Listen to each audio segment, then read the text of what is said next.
জুবিন গাৰ্গ ডাঙৰীয়া বা আমাৰ মৰমৰ জুবিন এই সংসাৰত নাই তেখেতে এই সংসাৰৰ পৰা আঁতৰি গৈছে খুব মৰ্মান্তিক ঘটনা মৰ্মান্তিক দুখদায়ক ঘটনা আজি আমি বিজেপি দলে আজি গধূলিও আমি নিৰ্বাচনী প্ৰচাৰ নকৰোঁ মই এতিয়া খালি গুমাত গৈ মানুহখিনিক নমস্কাৰ কৰি মই গুৱাহাটীলৈ তুৰন্ত উভতি যাম তেখেতৰ সৎকাৰ বা কি ধৰণে আমি তেখেতক আনো গোটেই কথাবিলাক গুৱাহাটীত গৈ আমি আলোচনা কৰিম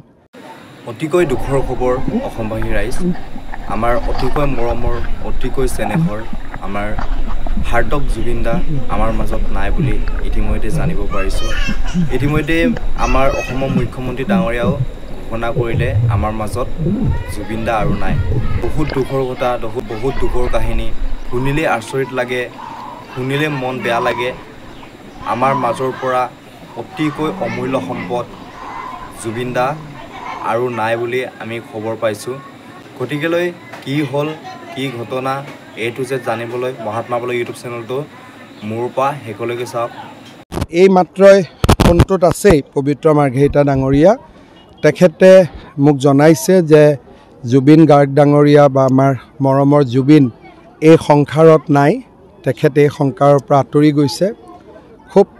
মৰ্মান্তিক ঘটনা মৰ্মান্তিক দুখদায়ক ঘটনা আজি আমি বিজেপি দলে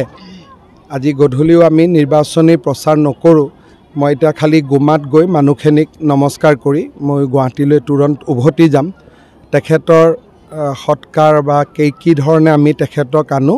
গোটেই কথাবিলাক গুৱাহাটীত গৈ আমি আলোচনা কৰিম অসমবাসী ৰাইজৰ লগতে মই সমগ্ৰ অসমবাসী ৰাইজৰ হৈ কি ক'ম দুখৰ ক'বলগীয়া একো শব্দই নাই শব্দই বিচাৰি পোৱা নাই এটা মৰ্মান্তিক ঘটনা জাতিৰ অপূৰণীয় ক্ষতি জাতিৰ এটা অমূল্য সম্পদ আমি হেৰুৱাই পাইছোঁ অসমবাসী ৰাইজৰ হৈ কি ক'ম দুখৰ